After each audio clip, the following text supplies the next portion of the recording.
fait 6 mois, vous avez eu 1 an, une partie ferme, une partie avec sursis. Maintenant, vous avez 2 ans ferme. Qu'est-ce qui va rester pour vous? Qu'est-ce qu'on va faire de vous? Le juge, déjà, dès la première seconde, qui va vous sortir votre palmarès. 2000, pananana, 2001, 2002, et ainsi de suite, et ainsi de suite. Ça fait 29 fois que vous comparaissez, c'est la 30e fois que vous comparaissez dans un tribunal. Ouais. Votre RMI, ça fait depuis 1989 qu'il n'est pas payé? Non. Ce que vous voyez ici, ce sont les échecs. Je m'en foutais, je vous ai dit, j'avais envie de mourir, je m'en foutais du résultat, je m'en foutais. Vraiment navré de le dire. Ma mère est un singe, ma mère est un animal. Vous vous dites ça, ne pensez pas à vous. Vous avez un enfant. Mère de famille, vous avez 4 enfants, vous allez retrouver en prison parce que vous conduisez sans le permis. Je comprends pas, là, madame. Hein. Moi, je ne raconterai pas n'importe quoi à l'audience. Si vous maintenez cette version, j'essaierai de trouver des éléments dans le dossier qui puissent aller dans votre sens, mais je vous le dis d'ores et déjà, ces éléments sont extrêmement infimes. Me mettre en prison, je vais devenir fou. Je vais devenir fou et quand je vais sortir, ça va être pire. Et cerise sur le gâteau, on vous reproche, bien sûr, une conduite sous l'emprise de l'alcool. Vous aviez 0,118 mg et vous êtes en état de récidive légale de ce chef-là. Et si j'étais à l'audience, monsieur, je vous rendrais une peine ferme contre vous. Madame le procureur, c'est... Madame le procureur, je vais... Madame le procureur...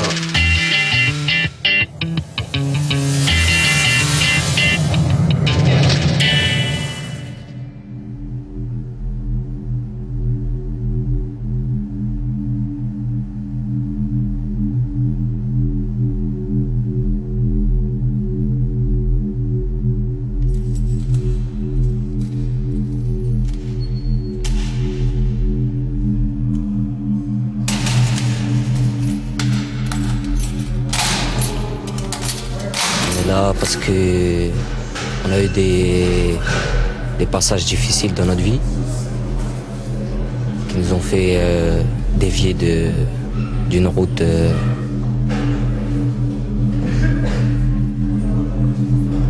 qui aurait pu être meilleure pour nous.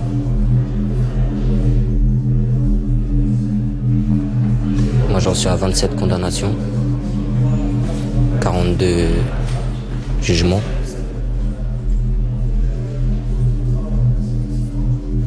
Et 5 prisons. J'ai fait enfin 5 prisons. Je sais pas, le destin il fait que moi je suis condamné à y aller et repartir et c'est comme ça. Il y en a qui vont s'arrêter dès leur première fois et il y en a à partir de 10 fois ils comprendront et il y en a ils comprennent pas toute leur vie. Hein.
C'est chargé, Maurice 40.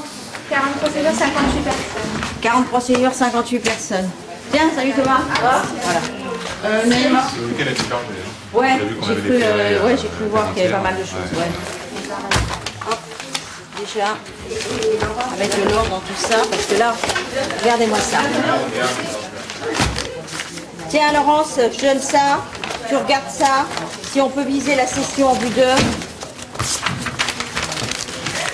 Par contre, non, la limousine avec les 4 sales types là, sur la prostituée, là, je trouve que ça mérite une info. T'as vu l'arme, c'est une 7e catégorie, mais il y a quand même un silencieux et quand on la voit, c'est une belle imitation d'arme de 4e.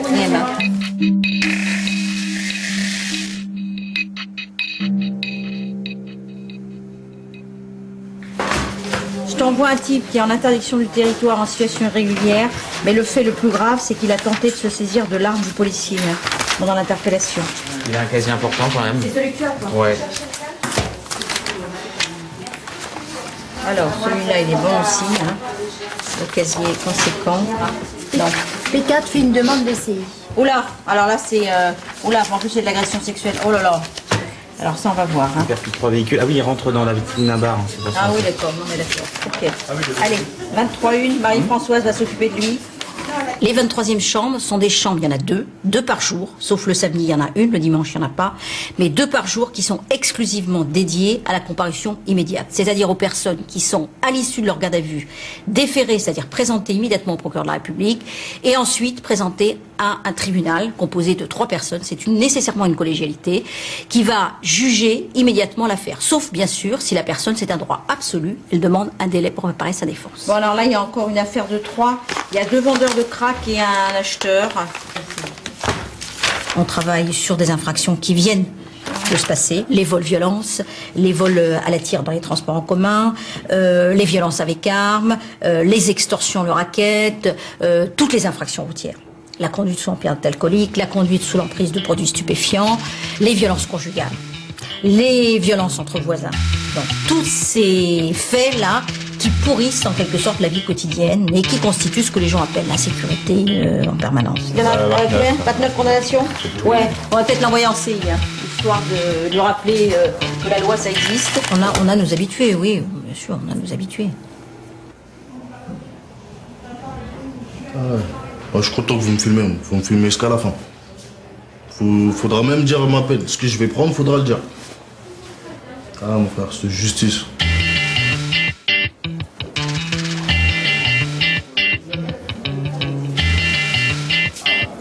Vous êtes d'accord pour être filmé, monsieur? Oui, monsieur. D'accord. Donc je me présente, monsieur, je suis le procureur. Je vais vous donner connaissance de l'infraction qui a été retenue contre vous. On vous reproche, monsieur, les faits de tentative de vol en réunion. En fait, on vous reproche d'avoir pénétré dans l'établissement et d'avoir fouillé les lieux. Avec une circonstance aggravante, c'est que c'était commis en réunion et vous êtes en état de récidive légale, monsieur. Alors sur les faits, vous dites quoi, monsieur? Moi, sur les faits, je suis pas d'accord parce que... Alors, je ne reconnais pas les faits. Je ne reconnais pas les faits. Qu'est-ce que vous faites dans le bar? Dans le bar, on est rentré parce que déjà d'une, il y avait de la lumière et il était 2 h du matin. J'étais avec mon ami, on marchait, on avait soif et moi personnellement, je voulais aller aux toilettes. On est rentré, on a demandé à la personne, on a demandé s'il y avait quelqu'un, il y avait personne. Il y avait personne, oui. On est rentré même pas 30 secondes et la police elle est arrivée. On n'a pas fouillé, on n'a rien fait. Ils ont fouillé nos poches. Il n'y avait pas 1 euro. Nous n'avons rien fouillé. Nous n'avons rien fouillé. Le propriétaire du bar, il a dit comme quoi la porte elle était vraiment ouverte. Ça c'est sûr, monsieur, je ne reproche pas d'effraction, de dégradation. La porte elle était ouverte. Par contre, sur le fait que vous dites on n'a rien fouillé, ça semble pas être complètement vrai. C'est-à-dire que la police, quand elle arrive, vous êtes derrière le comptoir et les monnayeurs, ils ont été déplacés. Mettre en prison, je vais devenir fou. Je vais devenir fou et quand je vais sortir, ça va être pire.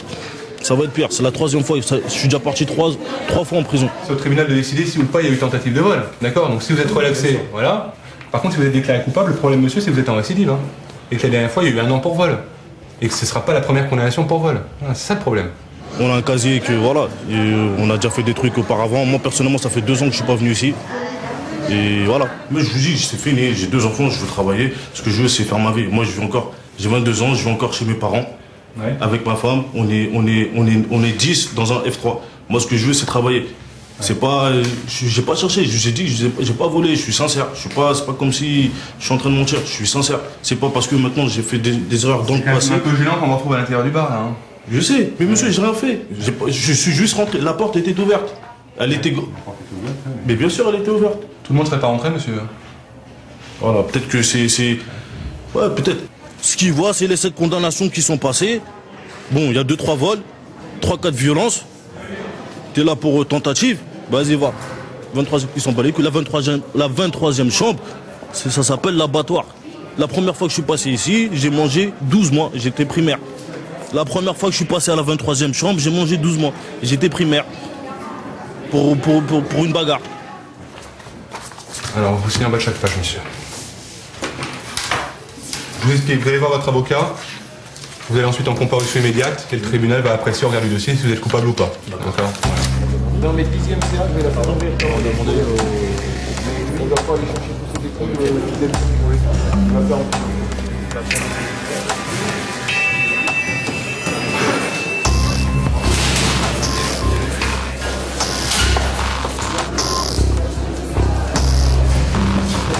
Alors, monsieur, je vous entends en présence d'un avocat puisqu'on est dans le cadre d'une affaire de stupéfiants. Célibataire, sans enfant, nationalité française, sans profession, ça veut dire? Je travaille pas. Et qu'est-ce que vous faites de vos 10 doigts? Rien. Vous avez quel âge? 81? 29 ans. 29 ans, vous avez déjà travaillé dans votre vie? Oui. Quand? Quand et en qualité de quoi? En qualité de restauration. Et c'était quand la dernière fois que vous avez travaillé? La dernière fois c'était en 2007. 2007, bah ça remonte, hein. Bon, eh ben on va voir ça parce que par contre, votre casier depuis 2007, vous n'avez pas chômé. Hein. Pourquoi vous êtes chez Emmaüs? Je vois que c'est marqué, c'est une domiciliation? Ouais, c'est... Oui. Pourquoi vos parents sont où? Ils sont en France, mais on a pu... Vous n'avez plus de relation avec vos parents? Ouais. Oui, pourquoi? Ils en ont peut-être eu marre, non? Ouais, c'est ça. Je pense que c'est ça, on comprend. Hein. Alors monsieur, vous êtes ici parce qu'on vous reproche d'avoir à Paris, le 10 avril 2010, vous avez été interpellé dans le cadre d'une cession de produits stupéfiants. Et vous êtes consommateur de stupéfiants. Alors en soi, la quantité n'est pas importante, on est sur de la résine de cannabis, le problème c'est ça quoi. On est à 19 condamnations sur le casier judiciaire, il y a un peu de tout, mais il y a déjà des stupéfiants. Hein. Vous avez déjà été condamné en matière de stupéfiants et c'est pour ça que monsieur, je vous envoie en comparution immédiate. Et alors je regarde la date de votre dernière condamnation, 2008. Donc vous êtes sorti quand de prison monsieur? 2 février 2010. Qu'est-ce qu'il faut faire pour vous arrêter? Parce que là, vous accumulez les peines d'emprisonnement et vous avez vu, elles sont de plus en plus importantes. Hein.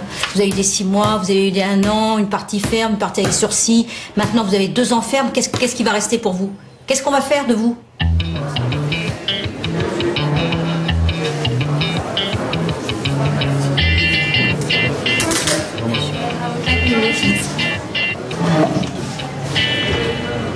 Alors, votre ami, il a dit qu'il avait voulu, qu'il voulait voler une boisson.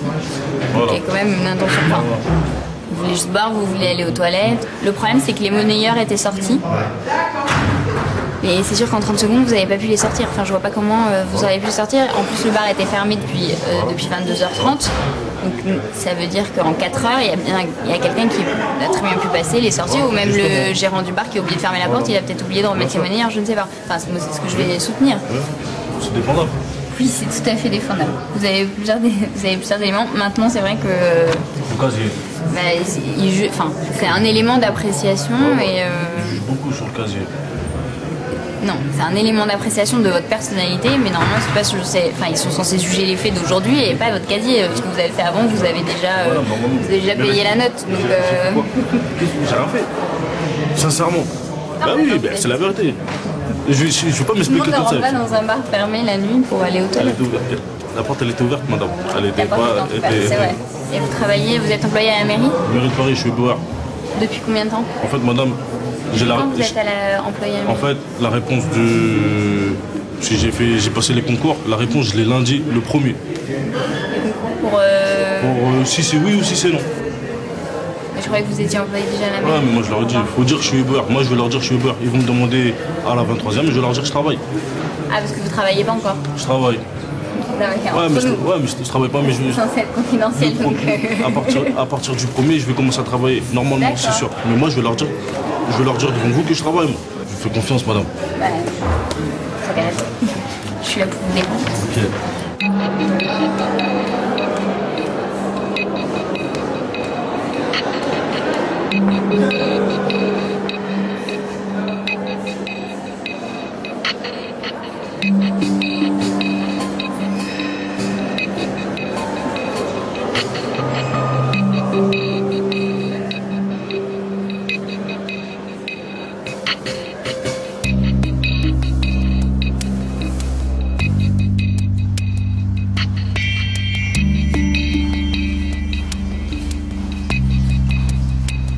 On vous envoie le prochain. Y a pas de problème.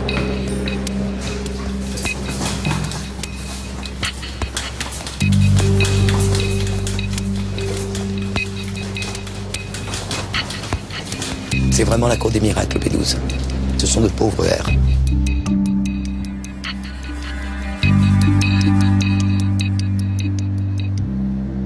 Mais quand je vous dis que ce sont tous de pauvres R, on a très peu de personnes, si vous voulez, avec des garanties de représentation sérieuses, ne serait-ce qu'avoir un domicile, éventuellement avoir un travail, même si à l'heure actuelle, un travail, c'est quand même, quand il y a autant de chômeurs en France, on a plutôt tendance à penser que même s'il est à la NPE et qu'il perçoit les ACDIC, c'est pas mal, ou s'il est en formation.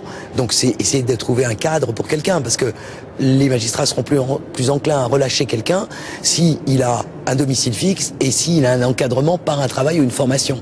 Et ça, c'est essentiel. Aux comparaisons immédiates, si vous n'avez pas ça, vous pouvez faire la danse du ventre les pieds humeurs, vous ne sortirez jamais les gens. Le 11, départ avocat.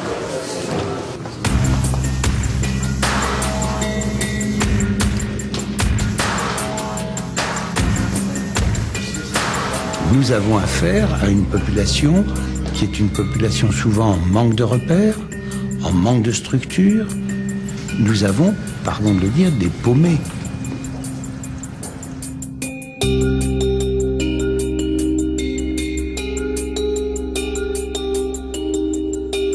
Mais des paumés au point qu'il n'y a aucun repère sur lesquels ils puissent se raccrocher. Et là se pose la question. C'est que ces personnes-là, nous n'avons pas beaucoup d'outils à leur proposer autre que la détention. Ouais.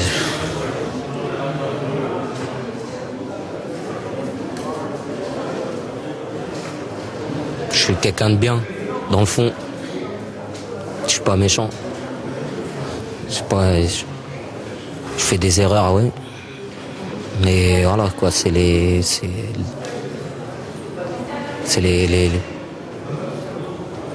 conséquences de mon passé, et de ce que j'ai vécu. Rentrer dans le discours de la victimisation.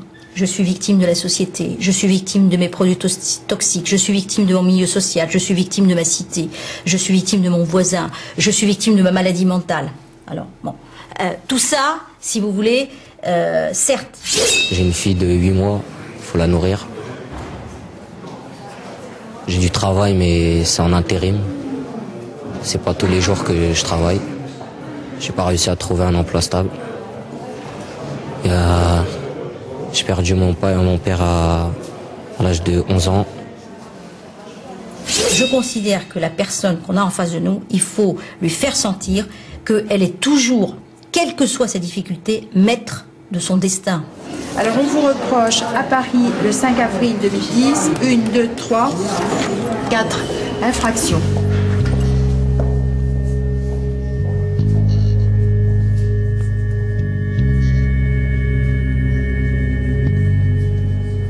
Vous avez donné un coup de volant en direction du policier, voyant qu'il est policier, elle était en uniforme. Hein. Oui. C'est un policier qui n'est pas en civil, qui est en uniforme. Un coup de volant, mais alors, en direction de quoi ou de qui? En direction de la route pour s'échapper. Et elle était sur la trajectoire de la route, comme vous dites? Ah ouais, peut-être. Ce qu'elle a dit. Non, mais vous? Moi, je l'ai pas vue en face de moi. Vous la voyez pas? La première peine à 17 ans.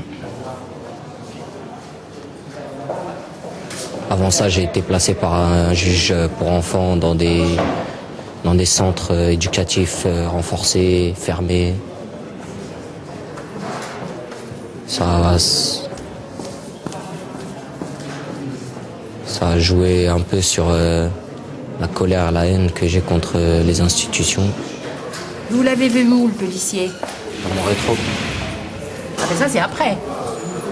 Alors avant d'être à l'arrière, elle n'était pas à l'arrière. Elle était où? En tout cas, moi, je ne l'ai pas vue devant. Donc, je ne l'ai pas vue devant. Je ne voulais pas la percuter ou la renverser. Pas la percuter, ni la renverser. Donc vous expliquerez devant le tribunal. Ensuite, vous avez le permis, oui ou non? Non. Et l'assurance, le véhicule est assuré ou pas? Alors il reste au garage. Et puis c'est pas à peine d'acheter une voiture quand on n'a pas le permis. Ben, si on n'a pas le permis, on va en prison. Mais pour quelqu'un de multirécidiviste comme moi, c'est sûr.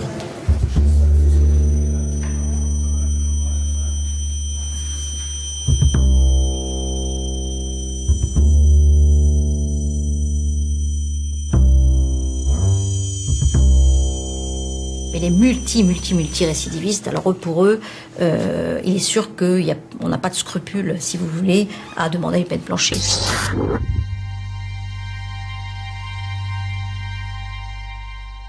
Les peines planchées, c'est une peine en dessous de laquelle le tribunal ne peut pas descendre lorsque la personne est en récidive légale, c'est-à-dire qu'elle a déjà été condamnée pour les mêmes faits dans un délai de 5 ans.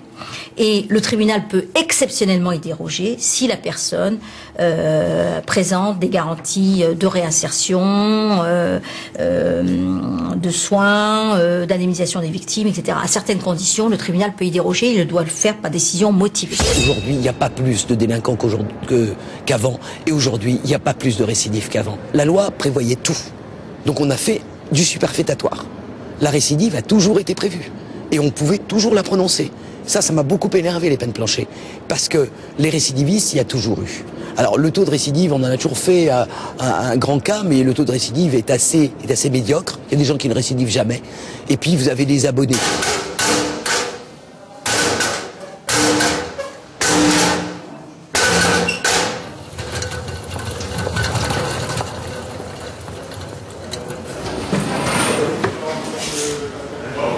Vous êtes déféré aujourd'hui en comparution devant le tribunal qui va vous juger tout de suite.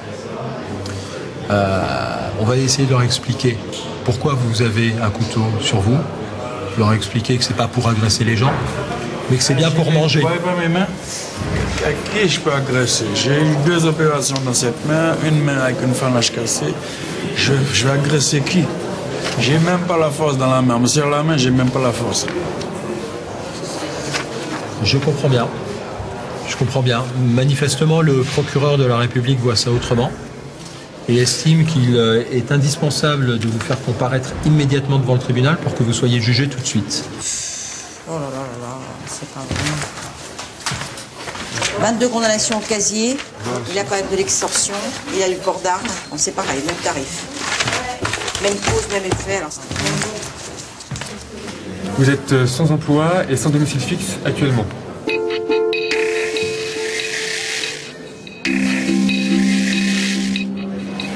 Je suis dans une association.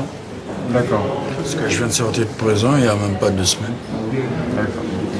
Alors monsieur, ce qu'on vous reproche, vous savez déjà, donc, c'est d'avoir à Paris le 8 février 2010 été trouvé donc sur la voie publique, donc dans la rue quoi, porteur, non pas dans la rue, attendez on va y revenir, porteur d'un couteau, donc c'est une arme de la 6e catégorie. Voilà, donc c'était un couteau La Guilleule, c'est ça? Alors, c'était pas dans la rue, c'était où?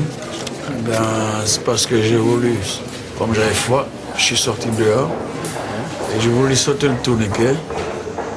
Comme j'avais pas de billet pour entrer dans le métro, pour me réchauffer un petit peu. Vous avez contrôlé.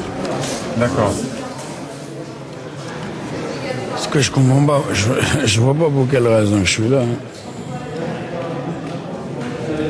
Soit disant on m'a arrêté avec un couteau, je le reconnais, mais un couteau en ayant fait quoi? Ça a fait de mal. On m'a demandé de m'arrêter, on m'a pas couru après, je me suis arrêté. Et là, je me retrouve au tribunal. Des trucs qui n'ont ni tête ni queue. savez que c'est interdit d'avoir un couteau sur soi. Avec vous, mais au moins on me donne une chance, je viens de sortir de prison. Et puis justement, monsieur, le problème c'est que vous avez un casier qui commence à devenir important maintenant. Il y a plusieurs condamnations et vous savez très bien que plus ça va aller, et moins on va vous faire de cadeaux parce que vous avez un casier judiciaire. Je suis en train de faire toutes mes démarches. Comment c'est lourd là? Je suis en train de faire mes démarches. Bah, il faut continuer cette démarche. Par hasard. Mais il faut éviter d'avoir des couteaux sur Je soi. ne pourrais jamais faire de démarche. Si monsieur, vous allez pouvoir les faire, mais il faut arrêter de commettre des infractions. Imaginons on me condamne, je vais en prison. Quelle démarche que je vais faire? Non, c'est à moi de me battre pour m'en sortir. Et malgré tout, on cherche à m'enterrer. Est-ce que je comprends pas?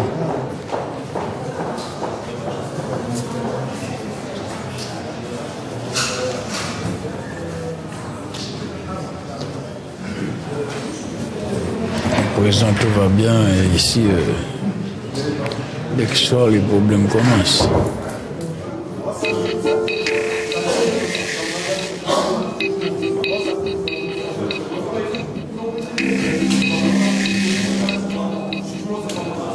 Là, vous en avez servi de la voiture. Pardon? Là, vous en avez Oui, servi. pour un cas urgent. Un cas urgent. Voilà.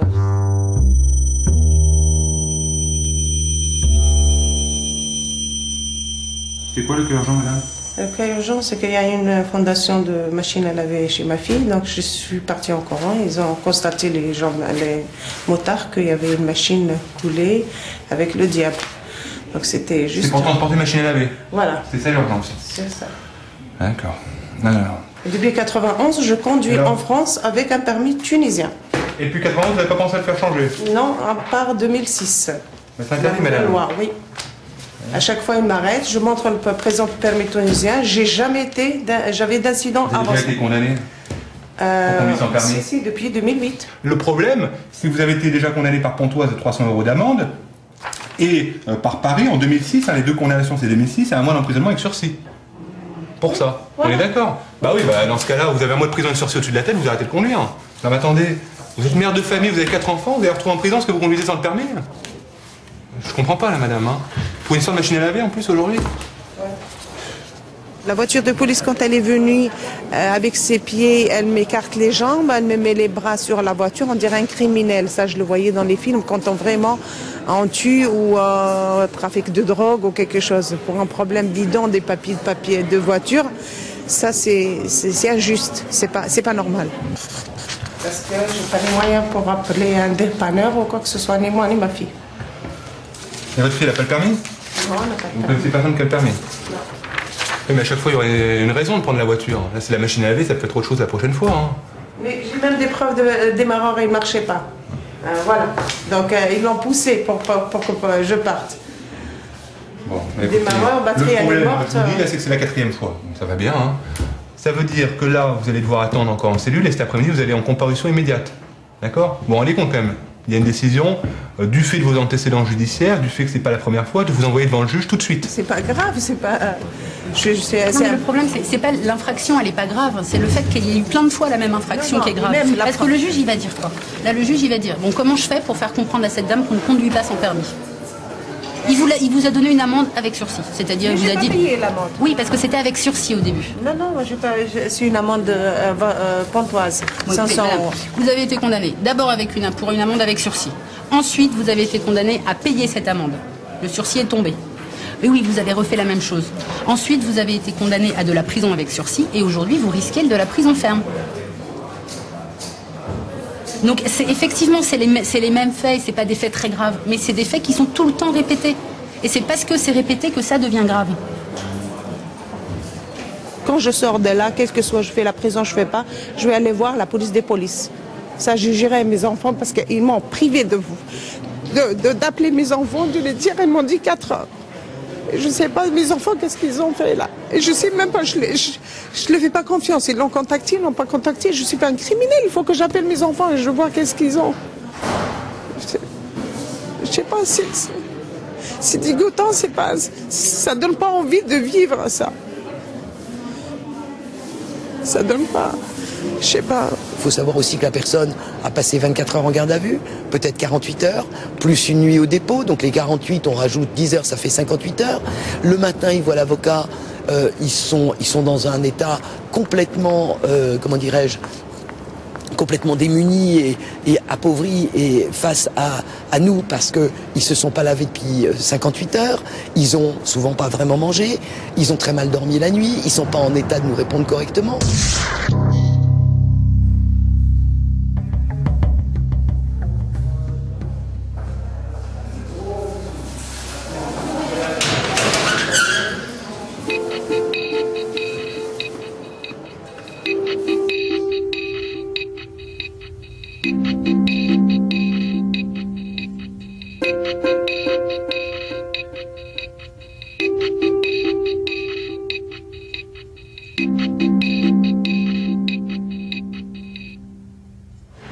Nous, ce qu'on va expliquer au tribunal, c'est que même si vous avez un casier judiciaire qui est assez conséquent, vous n'êtes pas forcément un délinquant en puissance parce que vous avez un couteau sur vous pour manger.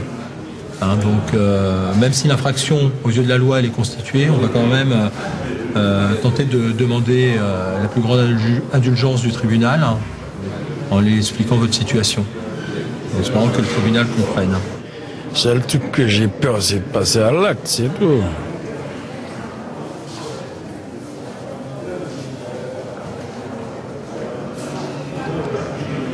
Ça se voit, hein, on est fatigué à force. Hein.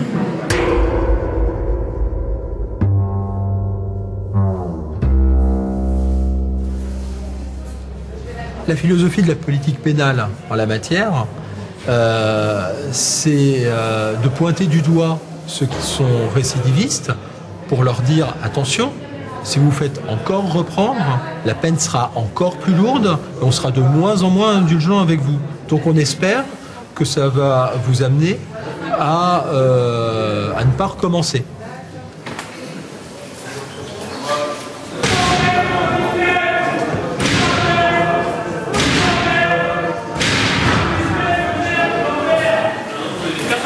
Dans le hall de justice, tellement que j'en ai honte de ce gouvernement qui fait rien, et les prisons elles sont saturées. Là je vais taper 3 semaines de prison, et les prisons elles sont saturées en France. C'est pas une honte. Et quand je vais sortir de prison pour SDF, c'est quoi? Eh ben c'est avoir encore mieux, un peu plus de haine. Encore un peu plus de haine dans cette société que j'ai pas voulu. Quand je vais sortir, j'aurai vraiment la haine. Et ça, cette justice, elle sait même pas ce qu'elle est en train d'engendrer.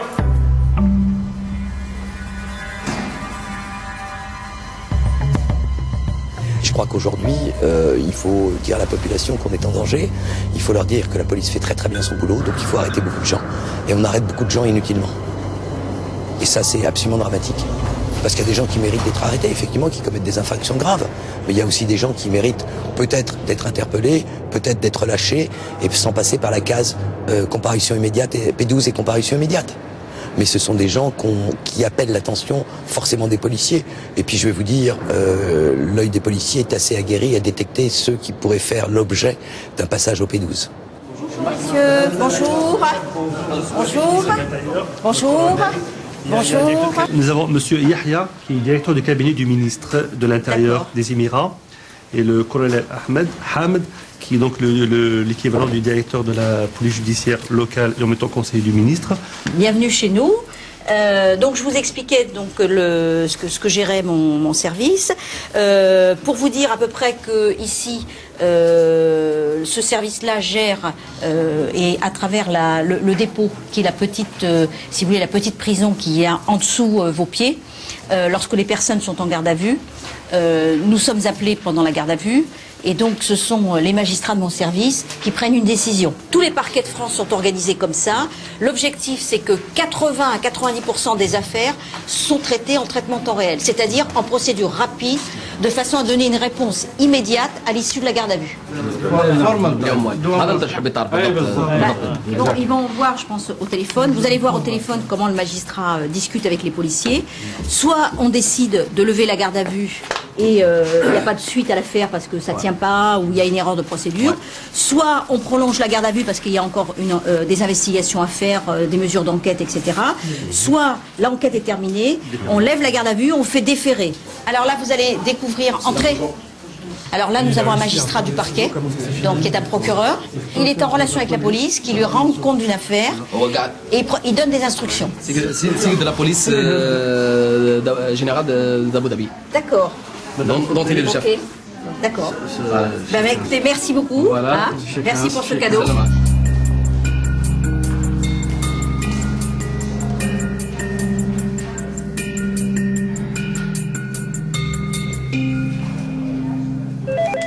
Oui, allô.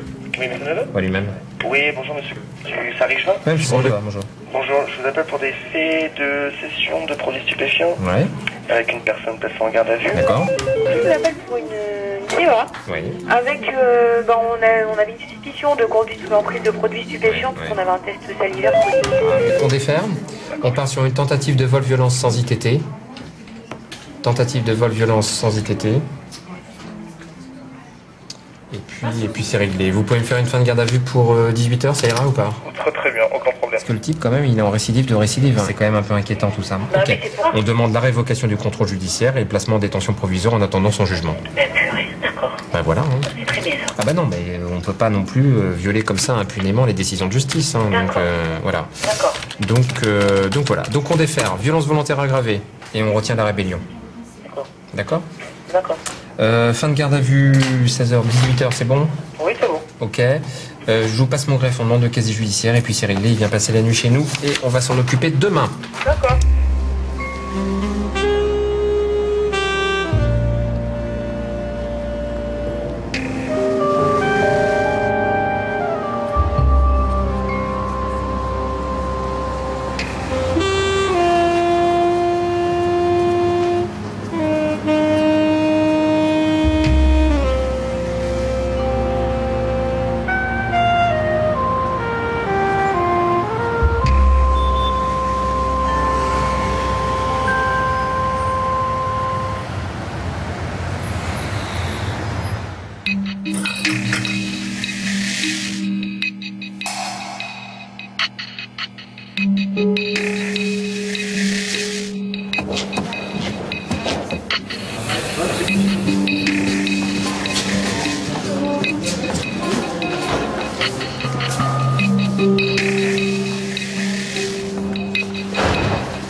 Bonjour monsieur.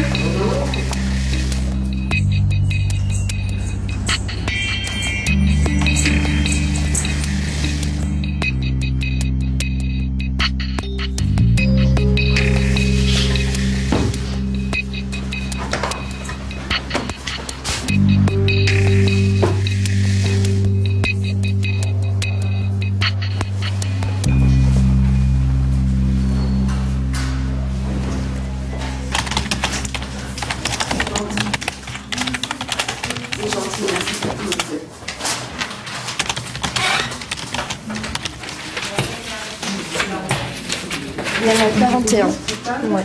Rien que pour la matinée. Donc ça fait beaucoup. Ils peuvent pas marquer tout de suite sur la première page si c'est du cannabis ou c'est de la drogue dure, là, quand même. Voilà. Ah, c'est toi, Ludovic, qui a fait déférer celui qui a les 64 cachets de Skénan. Oh là là, il y a 23 condamnations au casier. Hein. 23-2, je te le mets à la 23-2. Hein. 23-2, ça va être chargé. Hein. Au binôme, je vais leur dire de... Il n'y a plus de place en scie aujourd'hui. Hein. On a 40 dossiers. Là, c'est pas possible. 5, 24, 23, 22, 21, 21, 19, on peut en chercher 2 de plus quoi.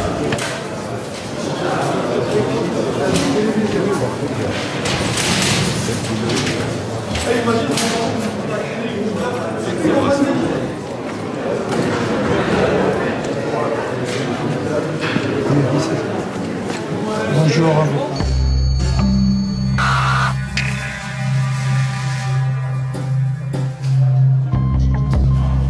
Moi, je suis commise d'office aujourd'hui, d'accord? Parce qu'il y avait trop de dossiers, donc on m'a appelé en renfort pour voir la procédure. J'ai été lente parce que j'ai tout lu. Il n'y a pas beaucoup d'écriture dessus, il y a des photos. Mais les photos, je regarde la réponse, mon visage. C'est ça là, non, c'est la preuve. Il rentre pas. Et la façon que vous êtes habillé. Ouais, regardez. Dis-moi mes photos. Où est moi? Donc vous n'avez rien fait. C'est pas moi, même pas. Vous n'étiez pas là. J'ai pas là, même pas. Bon, ok. Vous continuerez à nier les faits, d'accord? Attends, j'explique. Ça, c'est pas... Écoutez, monsieur, si vous voulez vous défendre tout seul, moi, je m'en vais. Je vous laisse tranquille. Défendre, c'est l'avocat quand même, mais j'ai parlé la logique. Maintenant, vous arrêtez de parler, vous écoutez, d'accord? Ouais. Voilà. 22 condamnations. La dernière est du 27 novembre 2008, inscrite au casier, hein? Ouais. D'accord? Parce que les autres ne sont pas... Les plus récentes ne sont pas encore inscrites au casier. D'accord? Regardez la preuve, hein? On voit rien, là. Hein? On ne voit rien, là. Et pourquoi tu dis moi? Tu te regardes rien. Pourquoi tu dis moi? Elles ne sont pas visibles, les photos. On va demander l'original, ok? Depuis quand vous avez arrêté de faire des vols à la tire? Tu sais, vous, comment j'ai arrêté? Vous dites vous? Vous, oui. Vous ne faites pas comme ça, tenez-vous. T'es un avocat ou la quoi? T'es un avocat ou la contre moi? Vous avez quitté le Maroc pour venir en France? Ouais. Depuis 87. Ouais. Et pourquoi vous avez quitté le Maroc? Je vis avec ma famille, avec mon oncle. Qui est votre famille? Hein? Qui est votre famille? Je vis avec mon oncle. Qui est votre oncle? Mon oncle? Oui. Mon oncle. Il t'appelle Et qu'est-ce qu'il fait? Moi, je ne le connais pas, hein. Il n'est pas Sarkozy. Hein. Oui, il vit avec moi en vacances. Après, moi, je suis mineur, j'y partir. Monsieur, c'est pas net tout ça. Vous pouvez être plus explicite dans votre histoire. Mais regardez ici, si tu regardes combien je vis, combien ici, moi, à l'année. Monsieur, écoutez. Je t'écoute, madame. Bon, qu'est-ce qui s'est passé? Vous êtes venu en France? Je viens avec ma famille, vacances. Après, moi, j'ai parti à la famille. Quelle famille? Je viens avec mon oncle, je t'ai dit. Ouais. Et c'est tout? Oui. Et pour vivre, vous volez? Hein? Et pour vivre, vous volez? Non, non, non. De temps en temps, je travaille. De temps en temps, j'ai pas d'argent. C'est vrai, j'ai volé. Mais maintenant... Vous êtes musulman? Ouais. C'est condamné. Les musulmans condamnent le vol, n'est-ce pas? Alors, les Français, il n'a pas condamné comme volé. Pardon? Les Français, oui. Comme volé, il n'a pas condamné, comme violé, il n'a pas condamné. Si, ils sont condamnés. Mais c'est les mêmes. C'est quoi? Qu'un fait musulman, il reste comme ça. Ça se voit que votre tête, elle ne fonctionne pas trop vite. Hein. T'es un avocat ou là, quoi? Si, je suis un avocat, mais je pose des questions. Je regarde contre moi, moi. Je parle avec toi sérieusement. Oui. Écoute-moi bien. Me parler calmement, intelligent. L'affaire, celui-là. Il n'y a rien à voir avec moi. On va plaider la relax, monsieur, ok? Mais, hein? Je vais plaider la relax. Est-ce que vous voulez un interprète en arabe? Non, non, non, non. Je ne peux pas répéter, ça me fatigue. Il y a que je t'ai dit, le 21, il est... Vous dites vous. Vous, mais excusez-moi. Le 21, en France, on applique la loi de politesse française. Merci. Maintenant, il regarde à tête arabe, il ramène direct la prison. C'est ça le problème. C'est ça, oui. C'est ça. Le canon français ne ramène pas la prison. Mais même les Arabes, tous ils y compris, c'est maintenant ça. Même comme je sors, j'attaque même le consulat de Maroc. Il y en a beaucoup de racistes maintenant.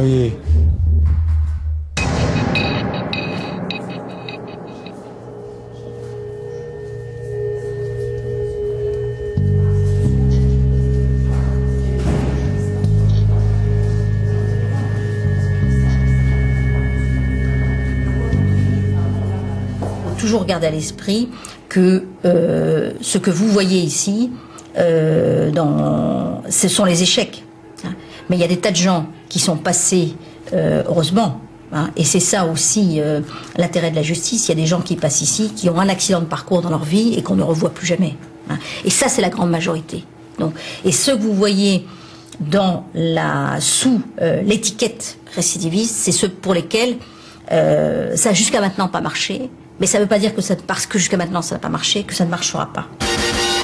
There was no cure, and there is no cure. ça fait 29 fois que vous comparaissez, c'est la 30e fois que vous comparaissez devant un tribunal. Votre RMI, ça fait depuis 1989, il n'est pas payé? Non. Bah alors. Donc alors, je vous demande, pourquoi vous volez? Pourquoi vous pleurez, monsieur? Mon grand-père. Oui. Et alors?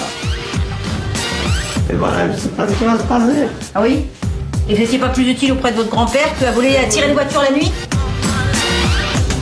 Et vous dites comme profession distributeur de prospectus. Bon, apparemment, il n'y a pas que des prospectus que vous distribuez. Il y a le film là. C'est pas possible, monsieur, ce que vous dites. Il faut réfléchir un petit peu. Monsieur, c'est clair. Je pense que vous comprenez ce que je dis et vous faites un petit peu la lessive. Des outrages, des menaces de mort et c'est reparti pour un tour. Mais je lui ai dit ça de négro, comme ça aurait été un asiatique, je lui aurais dit ça de chinois, quoi.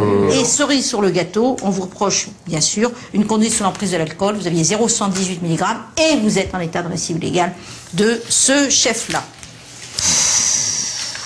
Mais vous savez qu'est-ce qui va vous arriver?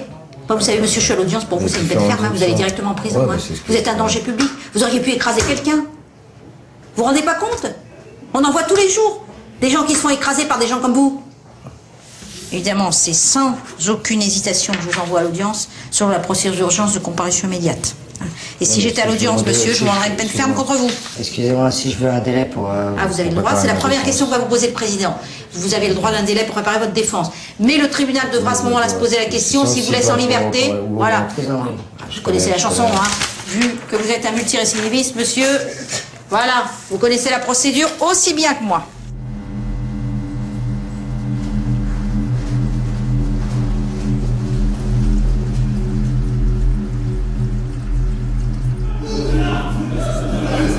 Ce que je fais en ce moment, c'est pas bien. C'est pas bien. C'est pas bien. Je prends de la drogue dure. Et je suis en train de me tuer à petit feu.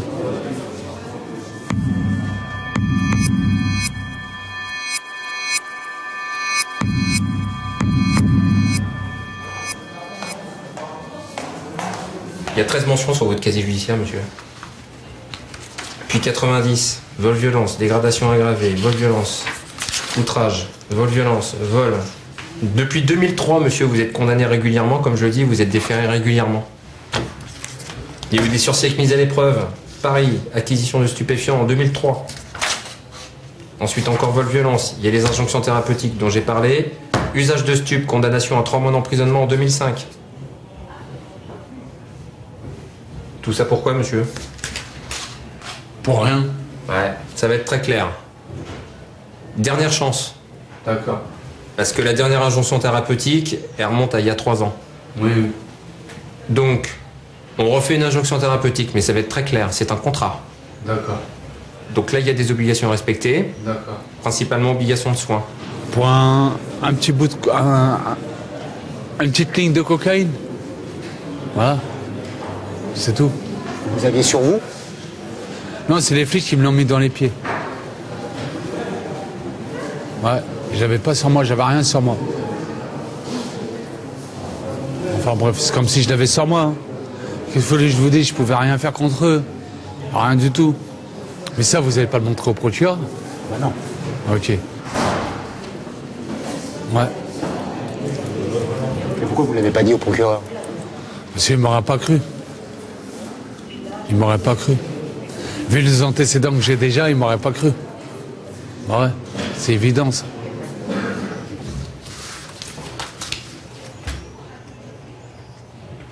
Bon, monsieur, ça vous le gardez? Oui. Je vous ai dit, c'est un contrat. Oui. J'ai un exemplaire, vous avez l'autre. Rupture de contrat de votre part. Je vous ai annoncé clairement en tout cas ce que vous encourriez. D'accord?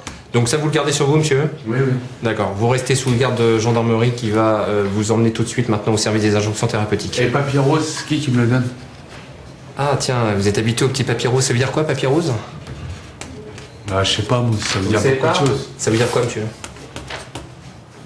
Ce qui m'embête un peu, monsieur, c'est que vous connaissez a priori très bien le système. Le papier rose concernant l'ordre de mise en liberté, monsieur, je le garde pour l'instant. Vous n'êtes pas encore libre pour le moment. Monsieur, je vous avais dit la semaine dernière que cette injonction thérapeutique, elle servait aussi, monsieur, à vous aider à arrêter la toxicomanie. Alors là, concrètement, moi, au vu des éléments du dossier, vous allez être présenté cet après-midi devant la 23e chambre 2 selon le mode de comparution immédiate. D'accord, à partir de 13h30, pour être jugé immédiatement.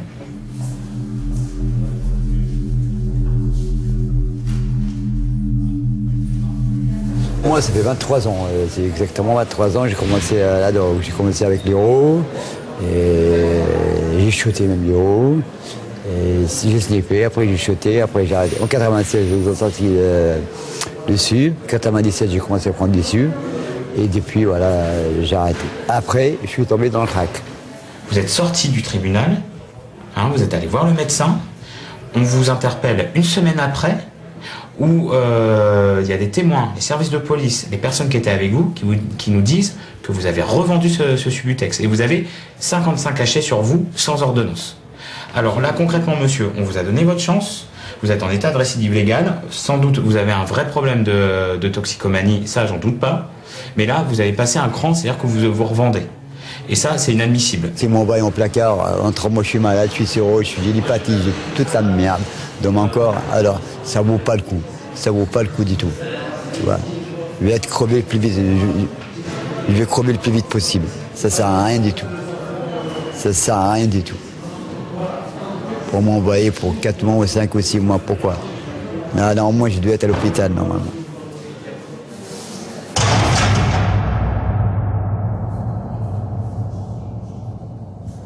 La toxicomanie, c'est juste un symptôme. Ce qu'il faut voir, c'est ce qu'il y a derrière. Il ne s'agit pas simplement de dire 2 mois de prison ou un traitement de substitution. On n'aura rien changé.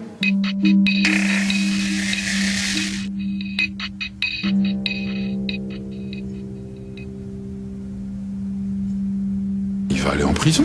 En prison, certainement, il fera comme tout le monde. Il aura du hash comme il veut, peut-être même d'autres drogues.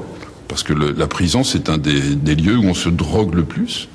Voilà, et puis quand il ressortira de prison, évidemment, il sera peut-être encore plus drogué qu'à l'arrivée, et il recommencera. Et on n'aura rien résolu. Même si les faits sont simples, la justice, le jugement est d'une extraordinaire complexité. Alors si c'est uniquement pour coller 4 mois de prison ferme, effectivement c'est simple. Si on a cette conception de la justice-là, c'est simple. Mais la justice, ce n'est pas ça. C'est complètement autre chose. C'est essayer de juger à la fois l'acte et l'homme. Alors là, ce que nous proposent les comparutions immédiates, c'est uniquement de juger un acte, en oubliant presque totalement l'homme. Ce qu'il faudrait, c'est une justice en temps de justice, tout simplement.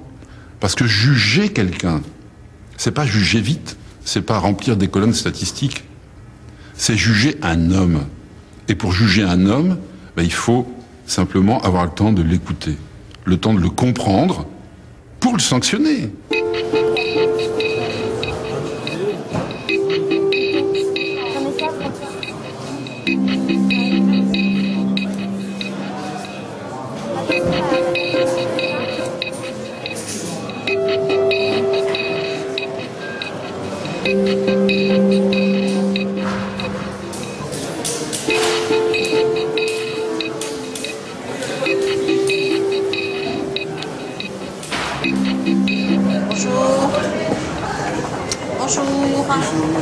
Bonjour. Ici, vous avez 2 fonctions importantes de ce service. Les injonctions thérapeutiques, c'est-à-dire les usagers de produits stupéfiants, et très important, le service victime. Il faut savoir qu'à Paris, la politique pénale est la suivante. Tout usager de drogue dure, cocaïne, héroïne,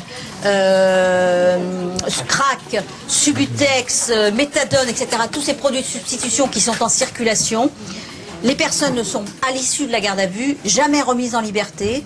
Elles sont systématiquement amenées ici, au palais de justice, et nous les soumettons quand ce sont de simples usagers, évidemment pas les trafiquants, les usagers, les consommateurs seulement, sont soumis à ce qu'on appelle une injonction thérapeutique.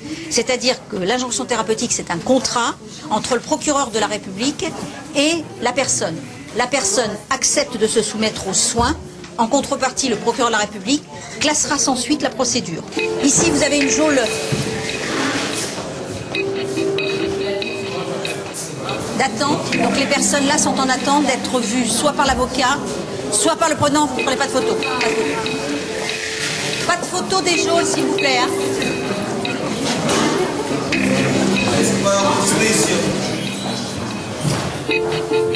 Alors, comment vous voyez les choses alors cet après-midi? Attendez, on ne se voit pas. Alors, donc ils vont à l'audience, une partie reste là. C'est comme vous voulez. Est-ce que vous avez déjà fait de la prison? Ouais. Combien de temps? 3 ans.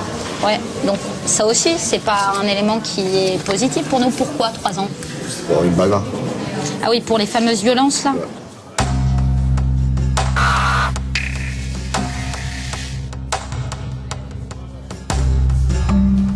Il n'y a aucune preuve, c'est moi. Un monsieur l'a dit, j'ai vu un monsieur qui est habillé en noir avec un jean délavé.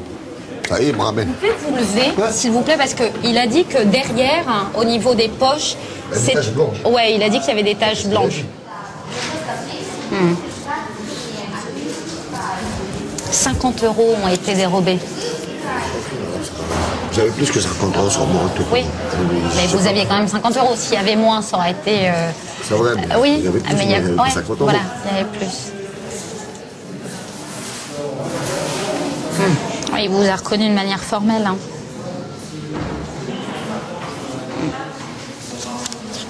Ouais, ça a été extrêmement difficile. Hein. Extrêmement difficile. Ouais. Je dois vous mettre en garde.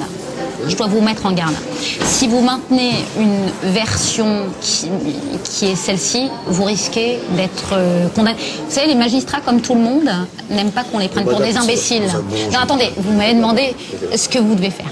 Si vous maintenez cette version, j'essaierai de trouver des éléments dans le dossier qui puissent aller dans votre sens, mais je vous le dis d'ores et déjà, ces éléments sont extrêmement infime. Vous n'avez pas compris, c'est oui, pas moi. Mais d'accord. Moi, je vous aurais dit, il n'y a pas de problème, mais ce n'est pas moi. Très bien. Bon, bah si c'est pas vous. Ça veut dire que monsieur. j'avoue quelque chose que je n'ai pas fait, c'est ça. D'accord. Ok. D'accord.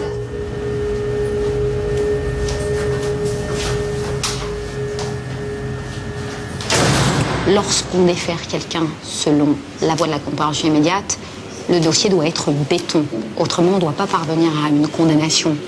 Et encore plus qu'ailleurs, le doute doit profiter à la personne qui fait l'objet de cette procédure. Qu'est-ce qu'il en est, en général? Alors, on arrive parfois à obtenir des relax. Hein.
Alors, qu'est-ce qu'il va dire le juge sur le bougnoul? Le juge, déjà, dès la première seconde, il va vous sortir votre palmarès.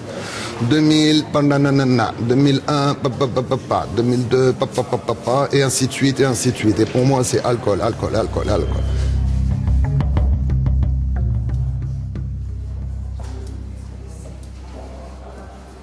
Vous êtes célibataire? Célibataire sans enfant. D'accord. Vous êtes agent de voyage? Tout à fait. C'est quoi Je vends exactement? des séjours dans le secteur touristique. Vous n'avez pas d'adresse actuellement? Je n'ai pas d'adresse actuellement, non, madame le procureur. procureur. D'accord. Donc, monsieur, je vous reproche d'avoir à Paris, le 18 janvier 2010, volontairement commis des violences. Ces violences n'ayant pas entraîné d'incapacité totale de travail, avec ces circonstances que les faits ont été commis alors que vous étiez en état d'ivresse manifeste, et sur un ascendant, l'espèce votre mère, et alors que vous êtes en état de récidive légale, puisque vous avez été condamné le 31 juillet 2008 par le tribunal correctionnel de Paris à 1 mois d'emprisonnement pour des faits de violence sur ascendant, et vous étiez déjà en récidive. Voilà ce que je vous reproche. Qu'est-ce que vous voulez dire, monsieur?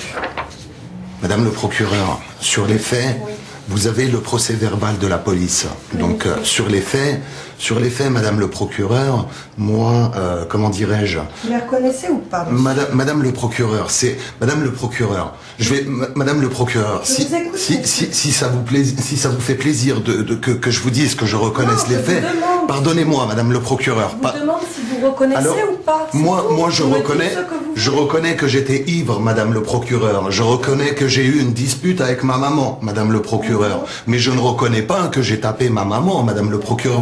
Voilà la nuance. Voilà pourquoi est-ce que je mets autant de temps pour vous répondre. Parce qu'il y a des nuances. Si je vous dis, Madame, je reconnais les faits, bien évidemment, je reconnais que j'étais ivre, que je n'avais pas le droit de résider chez ma mère, etc. Mais tout ça, c'est complexe.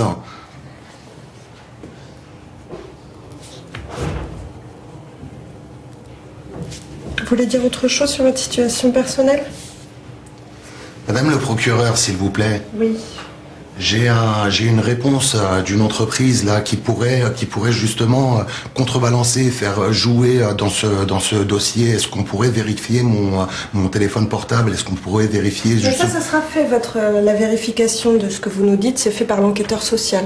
Moi, je vous demande juste de me dire... Justement, j'ai eu l'enquêteur social ce matin, mais c'est pas la peine si vous fermez les yeux. Mais si vous fermez les yeux et que vous suppirez... J'ai vu l'enquêteur social ce matin. Monsieur, ne vous énervez pas, c'est inutile. Mais madame, il n'y a aucun dialogue possible avec vous, madame. Je vous dis quelque chose, vous soupirez, vous fermez les yeux, vous ci, vous ça, vous faites... Madame... Vous me dites que vous attendez des nouvelles d'une société de tourisme qui doit vous embaucher. Tout à fait. D'accord. Et dont le message se trouve sur mon numéro de sur mon téléphone portable. Dossier.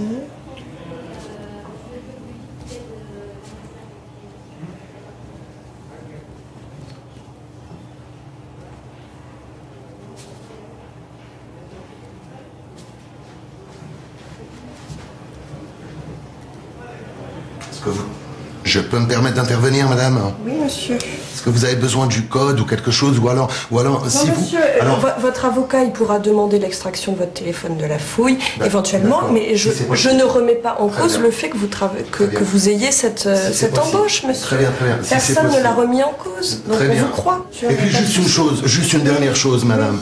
Je n'ai absolument pas le profil d'un voyou, parce que... J'entends bien ce que vous me dites, mais vous n'avez pas le profil d'un délinquant, mais vous avez quand même 13 mentions à votre casier judiciaire, monsieur. Toutes liées à l'alcool, toutes liées à l'alcool, toutes liées à une éducation.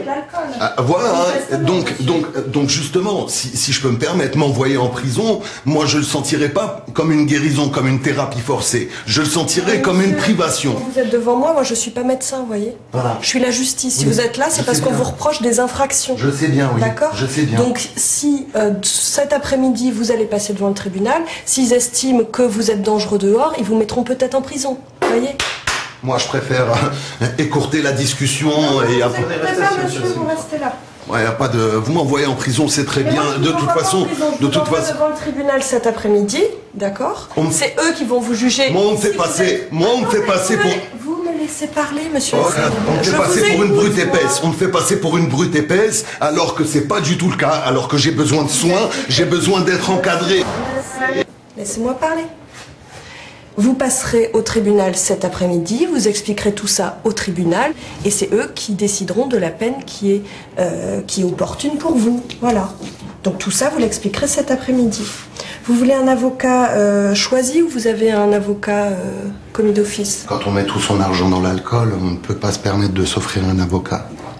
D'accord, donc un avocat commis d'office. Vous relisez avec moi, monsieur, et vous signez. Non, je vous fais entière confiance, une confiance aveugle. Voilà, donnez-moi le stylo, je vais signer. Vous pouvez relire vos déclarations. Je vous demande pardon. Vous pouvez relire vos déclarations. Non, je vous fais entière confiance, madame, voyons. Vous êtes la représentante de la République. Vous êtes quelqu'un de digne de confiance.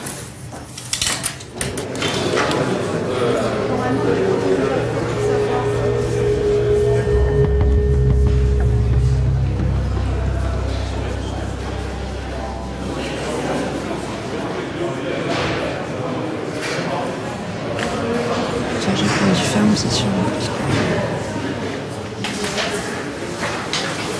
Oui.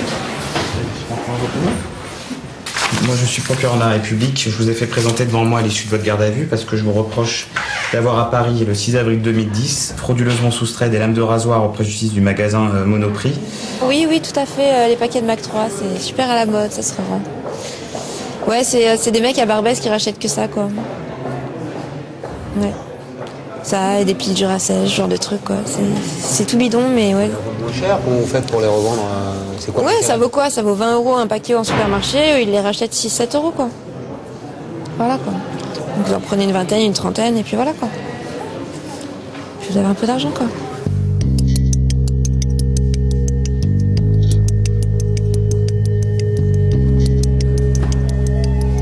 Alors, qu'est-ce que vous souhaitez me dire sur ces faits? En fait, je vais vous dire la vérité, simplement, en fait, je sais que j'ai été condamnée il y a moins de 10 jours de cela.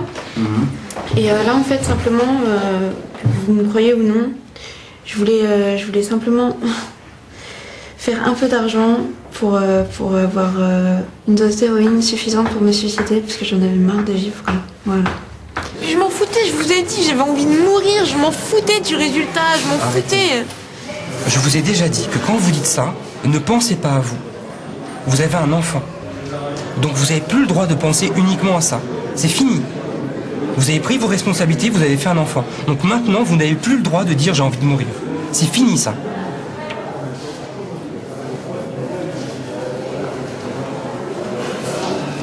toute façon, c'est les mêmes faits, on n'a même pas besoin de... J'ai vu le dossier. Sur la même de toute façon, j'avais même pas besoin de regarder le dossier, je savais déjà ce qu'il y avait dedans. Voilà. C'est compliqué. C'est compliqué parce qu'en plus, c'est sans intérêt. On peut même pas considérer que vous représentez en soi un danger pour la société. Bah ouais. À chaque fois que vous volez, vous êtes sous emprise de psychotropes ou de stupéfiants. Pas à chaque fois. En tout cas, toutes les fois où je vous ai défendu, c'était comme ça. Je suis quelqu'un de foncièrement honnête normalement, même si je suis là pour le vol, quoi. J'ai travaillé toute ma vie, voilà, c'est... Voilà, du jour au lendemain, je fais une dépression et je me mets à faire des bêtises, quoi. Je pense qu'il y a un lien, quoi. C'est évident, quoi. Maintenant, si eux ne veulent pas le voir ni le reconnaître, ben, c'est malheureux, quoi. Maintenant, c'est moi qui vais en payer les frais, quoi. C'est moi, puis ça va être mon fils aussi, puis voilà, quoi. Je vais vous demander une nouvelle fois de faire preuve d'indulgence, de voir en moi plutôt quelqu'un de malade que quelqu'un de malhonnête, quoi. Voilà. Vous avez le soutien de vos parents aussi, ce qu'ils ont écrit dans... Ils ont écrit et ça a été... Mes parents, c'est mon soutien et mon problème en même temps. Pourquoi?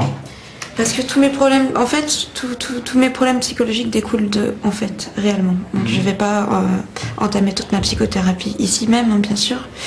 Mais voilà, quoi. Là, même auprès de la justice, même le magistrat le plus conciliant, quand on veut voir, il n'a pas envie de vous mettre en prison. Mais il se dit, mais qu'est-ce que je peux faire? Il y a 50 milliards de récidives en état de récidive légale. Ouais, justement, il se dit pas qu'il y a un problème psycho là-dedans? Le problème, c'est qu'effectivement, vous tombez sous l'application de la loi sur les peines planchées. Vous savez que là, vous encourez donc une peine de 3 ans d'emprisonnement. La peine planchée, elle est d'1 an. Et pour que le tribunal l'écarte, il y aura nécessairement il sera obligé de le motiver par rapport aux circonstances de commission des faits. Le problème, c'est que vous n'êtes plus accessible non plus à un sursis avec mise à l'épreuve en totalité, puisque vous en avez déjà bénéficié. Et que concrètement, effectivement, je ne suis pas certain que le mandat de dépôt soit nécessaire dans votre situation. Mais en même temps, vous comprendrez qu'en tant que représentant du ministère public, à un moment, il faut que tout ça cesse. Il me parle de 3 ans d'emprisonnement pour je sais pas trop quoi, en appliquant la peine planchée. Voilà, quoi, pour 100 € de vol.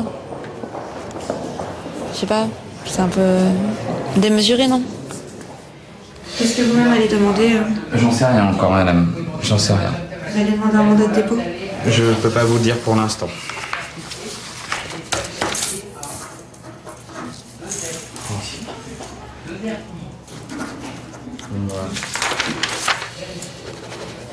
Bonjour. Bonjour, monsieur.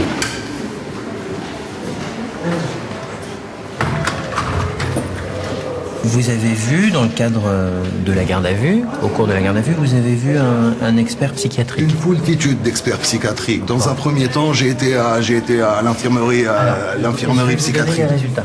Oui. Bon. Ils sont importants. Ils disent qu'au moment des faits, vous aviez un trouble de nature psychique, une souffrance psychique, un trouble psychique de nature à altérer son discernement. Ça veut dire que c'est une cause qui enlève votre responsabilité. D'accord? Puisque dans une infraction pénale, il faut que vous ayez l'intention. Je vois ce que vous voulez dire. Être responsable de ses actes. En l'occurrence, là, à ce moment-là, je n'étais pas responsable de mes actes. Voilà, et ensuite... Alors, c'est très important, puisque on peut considérer que l'infraction n'est pas constituée. Monsieur, pardonnez-moi, maître. Vous comprenez ou pas? Je comprends tout à fait, maître. Alors, attendez, maître, oui. entre ce que les experts psychiatres disent, oui, alors qu'ils n'étaient pas là, moi, j'ai raconté la version à la police. Oui. J'ai raconté que je suis sorti d'un entretien professionnel. J'ai bu quelques verres, sans plus, j'ai bu 2 bières, je suis parti voir ma mère, je lui ai débriefé l'entretien professionnel. Par la suite, on a parlé, j'ai voulu parler du passé. Mon père, mon grand-père, toi, mes oncles, machin. Elle est montée en flèche. Je l'ai vue dans les 4 coins de la pièce. Qui c'est qui était en pleine possession de ses capacités mentales, physiques et psychiques? Qui? Moi qui ai bu et qui parle tout tranquillement. Effectivement, j'avais bu, mais je parle tout tranquillement de nos racines, de qui nous sommes. La dame, elle monte au plafond. C'est une fouchéka, ce qu'on appelle chez nous une fouchéka. C'est un pétard du 14 juillet. Bam, bam, ouah, ouah, hystérique. Ce que vous appelez, vous, en français, hystérique. Alors moi, devant cette hystérie, paniqué, effectivement, et c'est là où le psychotrope joue, c'est là où l'alcool joue.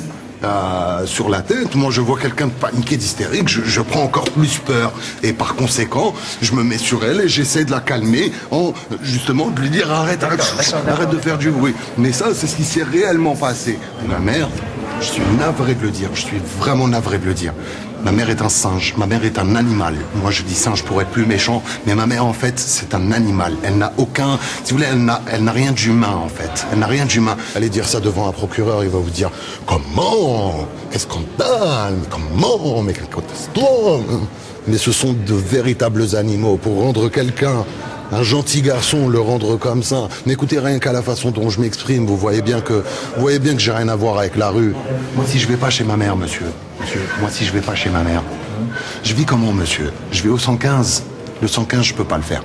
Le 115, c'est fatigant, c'est plus de 100 personnes en dortoir, c'est des gens qui volent, c'est des gens habitués à la rue, c'est des gens qui n'ont aucun objectif, c'est des gens qui ne sont pas encadrés, qui ne peuvent pas être encadrés parce qu'ils ont trop vécu. Donc le 115, je peux pas le faire.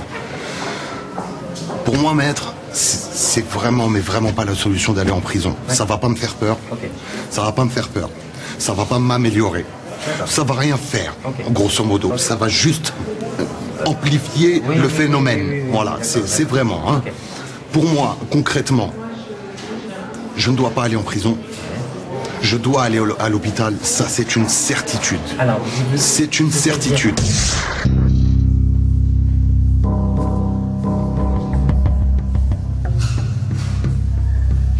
C'est pas surprenant, parce que mon expérience m'apprend depuis plusieurs années que il n'y a pas de journée où dans les grandes maisons d'arrêt, on n'incarcère pas directement des personnes qui sont authentiquement psychotiques.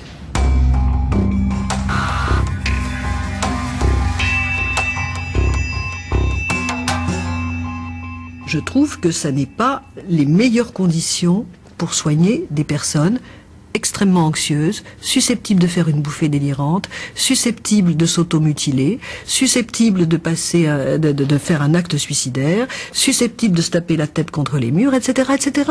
La justice est la voiture balai de beaucoup d'échecs. Il y a un certain nombre de personnalités où on voit que, bien sûr, lorsque les faits sont graves et peuvent conduire à des atteintes physiques aux personnes, peuvent atteindre à des faits même définitifs, il ne faut pas hésiter sur l'enfermement. Bien sûr, se trouvent dans le box du tribunal, parfois, j'espère de manière marginale, des gens qui ne devraient pas être là.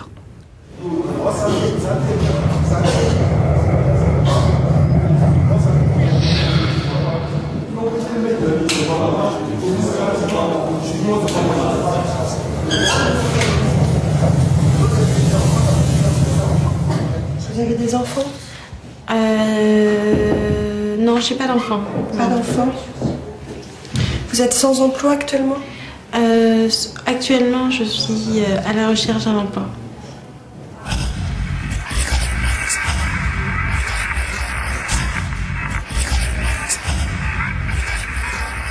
Qu'est-ce que vous voulez dire? Vous reconnaissez les faits? Oui, bien sûr, bien sûr.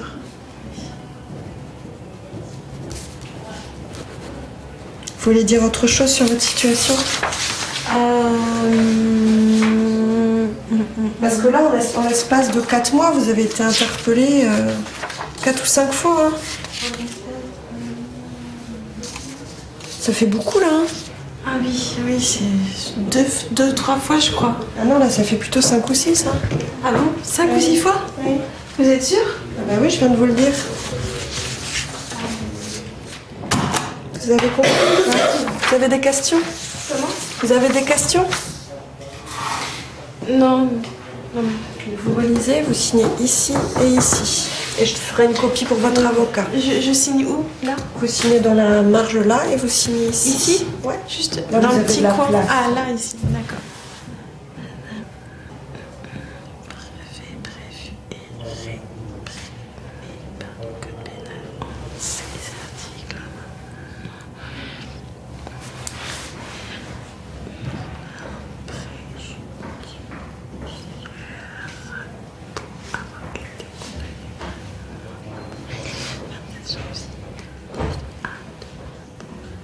Je me dis parfois que dans la tête des personnes de la police puis de la justice, il y a comme quelque chose qui est un arrière-fond plus ou moins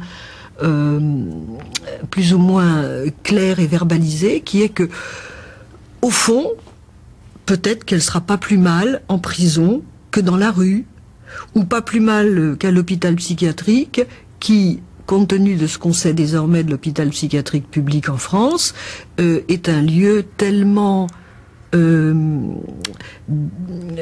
détruit que peut-être 8 jours après, elle sera dehors, après une semaine de chambre d'isolement, où elle risque d'être éventuellement attachée sur le lit si elle s'agite, et où elle aura reçu des neuroleptiques retards pour qu'on ait la paix pendant 4 semaines.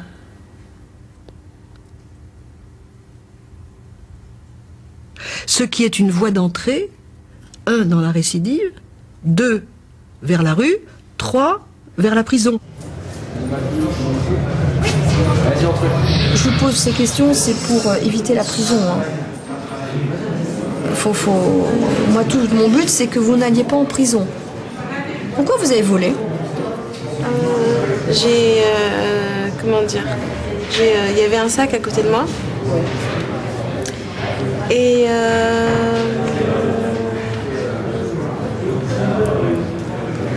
dans ce sac-là, il y avait une espèce de porte-monnaie. Et j'ai pris, parce qu'il était à côté de moi. Voilà, il t'a pris, mais ça explique pas votre geste.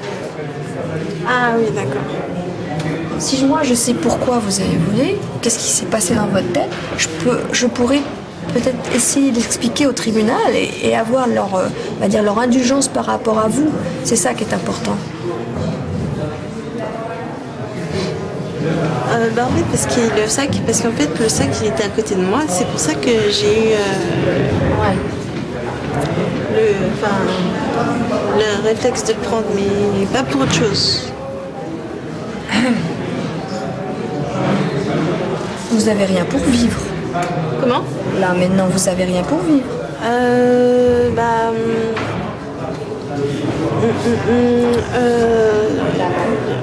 Non, j'ai pas grand-chose, j'attends le RMI.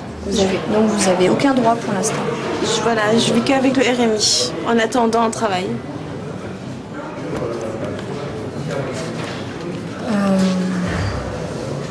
Ok. Vous avez pas de questions? Ça va aller? Non, oui, ça va aller. Oui. Aucune question? Oui. Donc je vais faire au mieux? Moi, je peux pas vous dire autre chose. Qu'est-ce que je... Comment... je sais pas, après je crois que je retourne là-bas, c'est ça? Oui, vous allez retourner avec l'escorte là. qui est venu. Et puis alors, je pense pas que je sais pas si vous allez aller dans les cages ou si vous allez monter directement à la 23-2. On verra bien. Hein. Là, c'est pas moi qui gère, c'est les gendarmes. Ah d'accord, ok. C'est la chambre correctionnelle, la 23-2. D'accord. C'est le tribunal. Vous êtes à la 23e, deuxième section de la chambre correctionnelle de Paris. Voilà. Donc on va se retrouver là-bas. Moi, j'aurais mis ma robe. Je reçois toujours les clients sans robe. C'est vous mon avocat? C'est moi votre avocat. D'accord, ok, d'accord. Voilà, vous inquiétez pas. Là, j'ai vu mon avocat, là. J'ai vu un avocat. Enfin, un avocat qui donne. C'est les gens d'ici qui donnent l'avocat et tout ça. Ouais, j'ai vu un avocat. J'ai vu une autre personne ici. C'était le procureur. Comment je me rappelle plus de son nom. Un procureur pénal, quelque chose comme ça. Et ensuite, il me remonte en haut pour en fait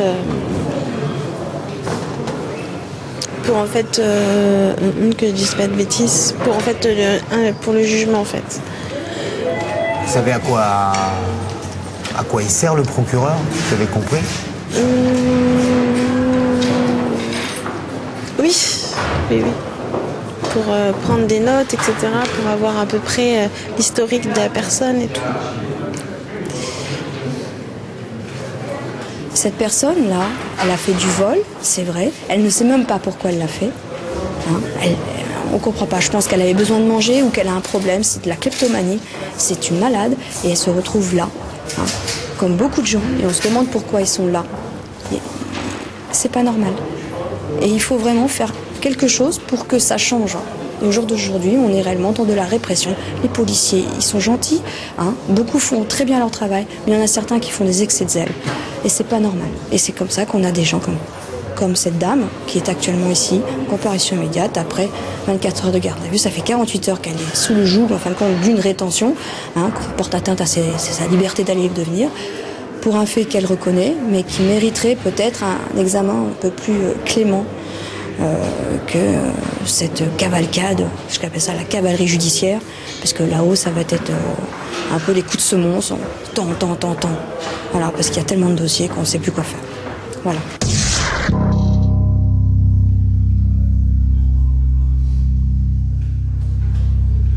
Je rappelle toujours que le prix de journée en détention, c'est 80 € et que dans les hôpitaux ou ailleurs, c'est entre 6 et 800 €. Donc, quand les caisses sont vides, on ne fait pas de sentiments.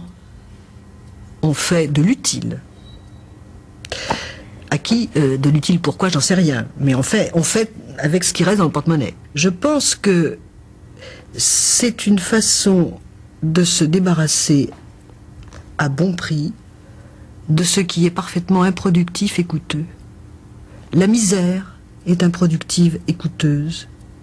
Il n'y a plus de structure sociale pour s'occuper des personnes qui n'ont pas d'argent, qui sont sans papier, qui ceci, qui cela, etc. Et qu'on voit dans la rue, et qu'on retrouve en tôle forcément tôt ou tard. Qu'est-ce que vous me proposez? Parce que tout à l'heure, c'est ce que va demander le tribunal.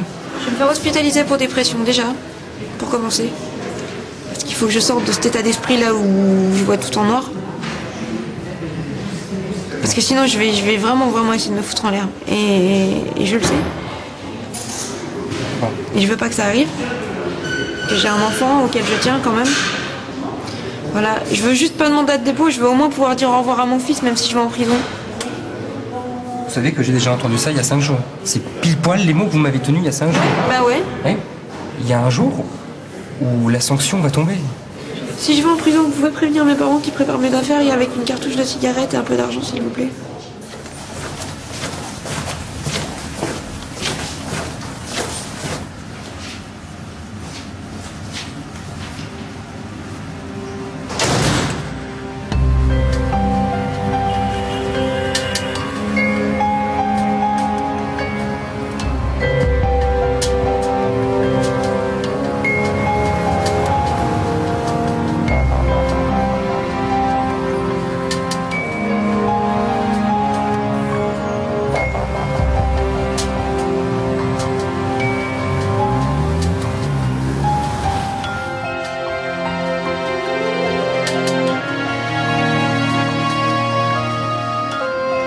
Si, dans l'esprit de certaines personnes, les personnes qui vont commettre une infraction, que ce soit un délit ou un crime, se disent « Ah non, je peux pas faire ça parce que maintenant il y a les peines planchées. Faut que je fasse attention. Je suis sorti du tribunal il y a pas très longtemps et là, je suis en état de récidive légale. » Parce que, évidemment, les délinquants savent parfaitement les conditions de la récidive légale. Ça, ils le connaissent parfaitement, évidemment. Évidemment. Je sais pas dans quel esprit a pu germer l'idée qu'une peine planchée pouvait inciter une personne à ne pas passer à l'acte, ou plutôt la dissuader.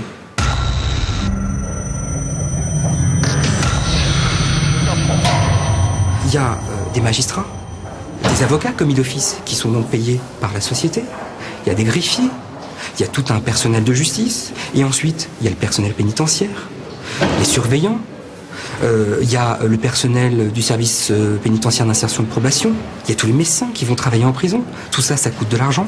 Combien ça coûte finalement par jour une personne qu'on met dans un système répressif? Et combien ça coûterait si cette personne, elle a la capacité et aussi quand même la volonté de se réinsérer, d'arrêter avec la délinquance? Combien ça coûterait de l'aider?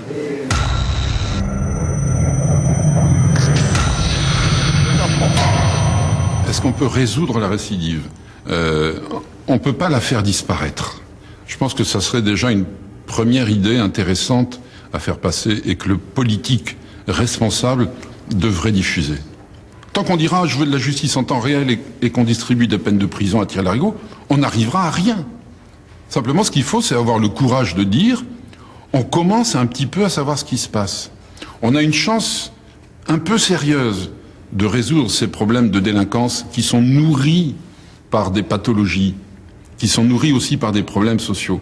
Donc voilà, la vraie réponse à la récidive, c'est d'avoir recours à l'intelligence de l'humanité qui s'est développée depuis un siècle. Je pense que je suis récupérable, je sais pas.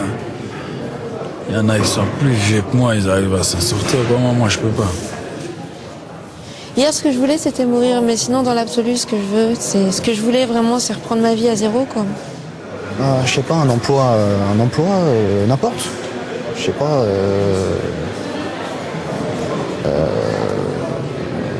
je sais pas, un emploi, n'importe. Moi, ça me dérange pas. Hein. Je suis preneur, je prends tout. Moi. Ouais, je prends tout. Hein. Il y a des paramètres qui agissent sur la délinquance. La délinquance n'est pas un phénomène objectif et immuable. La situation sociale, la situation économique, l'habitat, l'environnement, tout ça sont des choses qui influent sur la délinquance. Et on aurait tort de faire peser sur la seule justice la problématique de la récidive et de la délinquance. Ouais, il y a un truc, j'ai envie de faire voiturier. Voiturer, ça me dit bien. Conduire des belles voitures, voilà, être bien payé pour conduire des belles voitures, les garer. Voilà, ça peut être un bon délire. Hein. Ça peut être bien. Ouais. Ouais. Ah, il faut que je passe mon permis avant. Ouais. Je ne l'ai pas encore trouvé. L'étincelle, ça pourrait être une copine. Bah, ça s'arrête à mon niveau, pour mon cas, moi, personnellement, c'est moi, hein, après. Hein. Ça s'arrête avec le suicide. Je peux pas faire autrement. Je peux pas faire autrement. Mieux t'es placé dans la société et moins t'as d'histoires. C'est-à-dire que tu peux faire ce que tu veux et moins t'auras des histoires. Et plus t'es bas, tu fais le moindre truc, tu vas payer. C'est comme ça que ça se passe. Une femme, des enfants, un poisson rouge, je sais que ça m'arrivera jamais. Bah, j'ai rien à dire. J'ai pas de morale, j'ai rien à dire. Excuse-moi. Merci. Stop.